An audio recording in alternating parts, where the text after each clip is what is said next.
Number 8, do you consider that the family is an obstacle for the liberation of woman?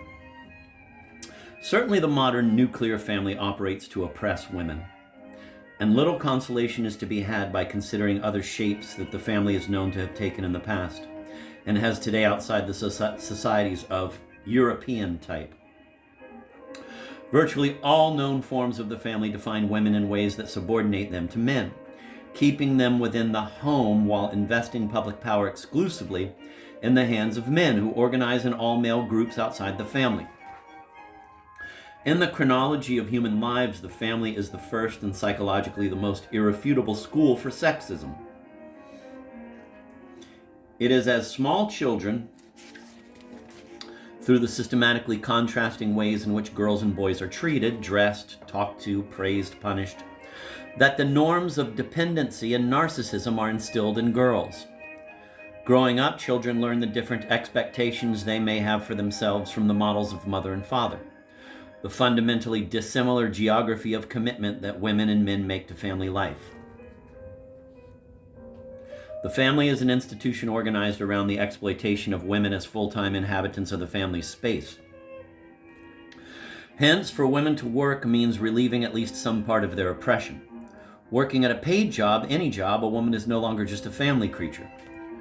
But she can still continue to be exploited as a now part-time family creature still saddled with nearly full-time duties. Women who have gained the freedom to go out into the world but still have the responsibility for marketing, cooking, cleaning, and the children, when they return from work, have simply doubled their labor. This is the plight of almost all married working women in both capitalist and communist countries. The oppressiveness of women's double load is particularly stark in the Soviet Union, with more diversity in the jobs open to women than in, say, the United States, with its consumer society style of life just getting underway, and with hardly any service facilities.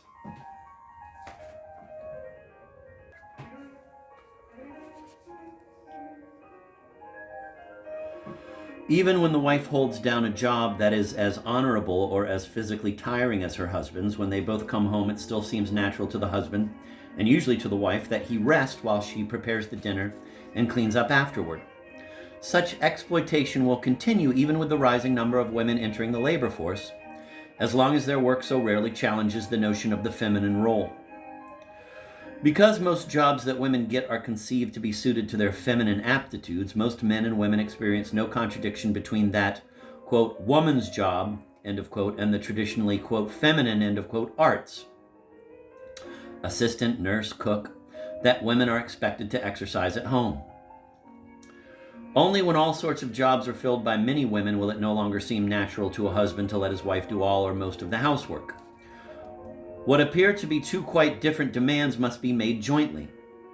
That the range of employment no longer be determined along the lines of sexual identity, and that men share fully in the traditionally feminine work of domestic life. Both demands encounter intense resistance. Men find both demands embarrassing, threatening, though they seem to be made slightly less uncomfortable these days by the first than by the second, demonstrating that the grammar of family life, like language itself, is the most intense and stubborn fortress of sexist assumptions.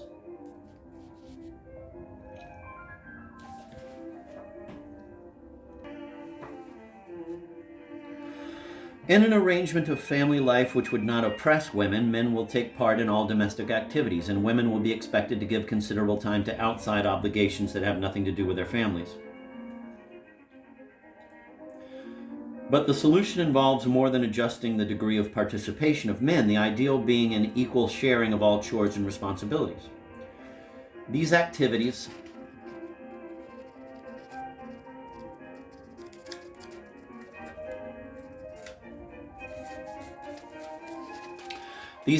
must themselves be rethought. The family does not have to be a sealed-off molecule, all of whose activities belong to it. Many domestic tasks would be more efficiently and pleasantly carried out in a communal space, as they were in pre-modern societies. There is no genuine benefit in each family having, if it could, its private babysitter or maid. That is, freelance women hired to share or take over a wife's unpaid, unofficial servant role. Similarly, there is no reason besides selfishness and fear for each family to have its own washing machine, car, dishwasher, television set, and so forth.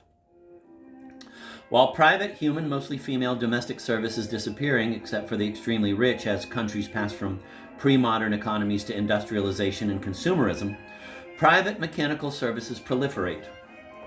Most of the new mechanical servants and services whose acquisition by the individual family is the primary article of faith of the consumer society could well be the common property of groups of families, thus reducing unnecessary duplication of labor, restraining competition, acquisitiveness, lessening waste. Democratizing family tasks is one of the steps necessary to change the oppressive definitions of the role of wife and husband, mother and father. It will also help break down the walls constructed in all modern industrial societies that separate one tiny family from another, thereby putting such devastating psychological strains on the members of each family. The modern nuclear family is a psychological and moral disaster. It is a prison of sexual repression, a playing field of inconsistent moral laxity, a museum of possessiveness, a guilt-producing factory, and a school of selfishness. Yet despite the frightful price its members pay in anxiety and a backlog of murderous feelings, the modern family does allow some positive experiences. Particularly in capitalist society today, as Juliet Mitchell has pointed out, the family is often the only place where something approximating unalienated personal relations of warmth, trust, dialogue, uncompetitiveness, loyalty, spontaneity, sexual pleasure, fun are still permitted.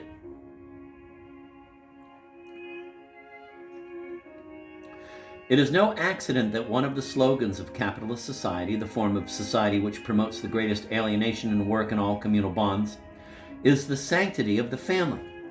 By the family is meant, though never said, the patriarchal nuclear family only.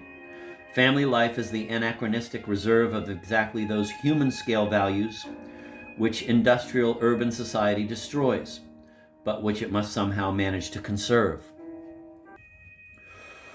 To survive, that is, to extract the maximum productivity and appetite for consumption from its citizenry, capitalism and its cousin Russian-style communism must continue to grant a limited existence to the values of non-alienation.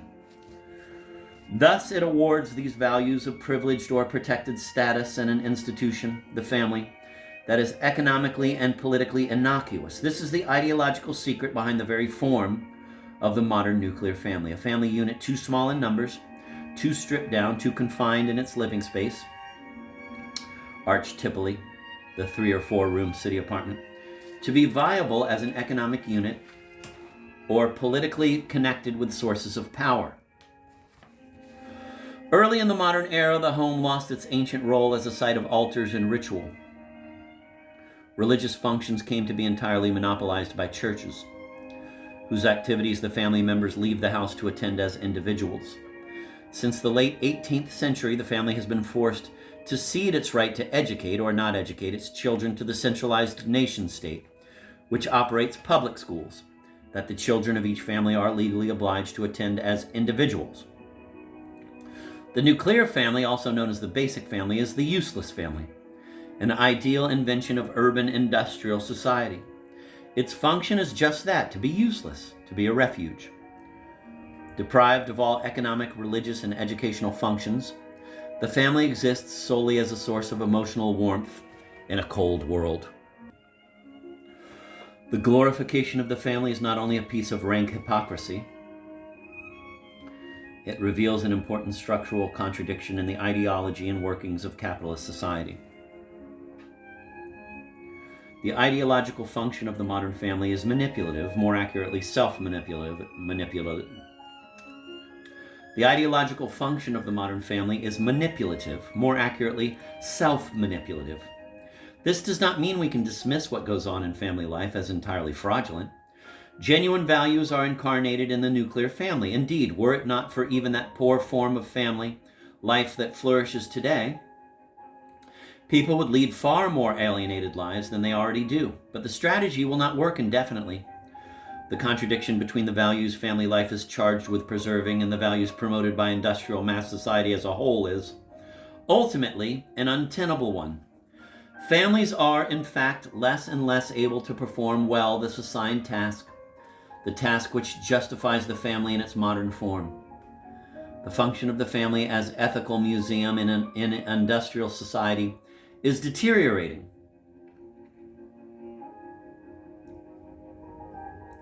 Even there, human scale values are leaking away. Industrial mass society stores the values of non-alienation in a safe place. An institution that is by definition apolitical, but no place is safe. The acids of the world outside are so strong that the family is becoming increasingly poisoned, more and more contaminated by society, which intrudes directly, for instance, in the homogenized voices of the television set in every living room.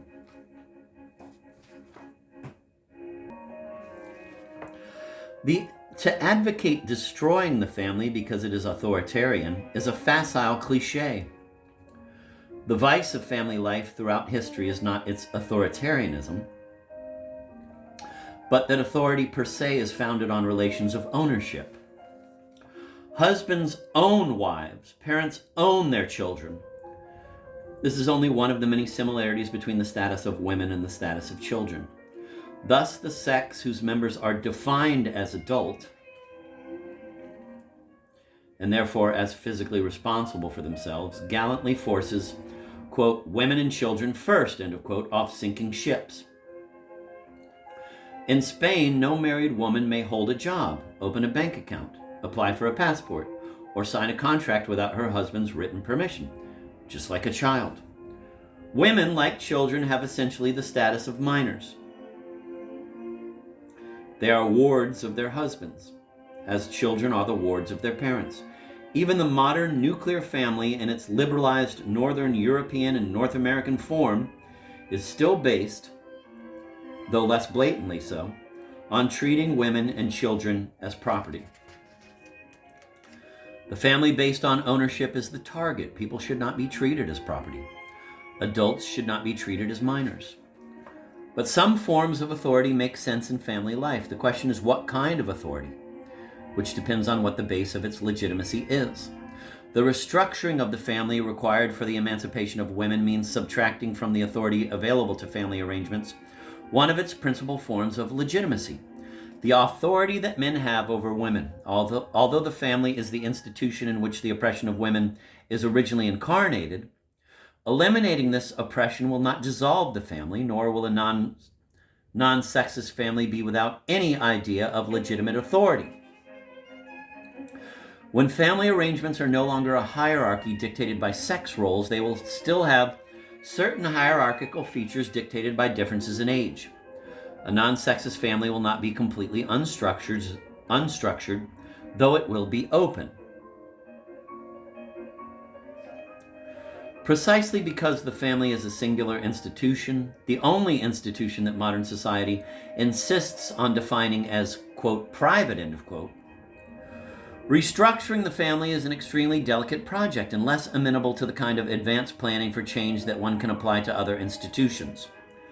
What to do about schools, for instance, in order to make them non-sexist as well as less authoritarian in other ways is much clearer. The reconstruction of family life must be part of the construction of new, but still small-scale, forms of community. This is where the women's movement can be particularly useful by bringing into existence within the context of today's society alternative institutions that will pioneer the development of a new praxis of group life.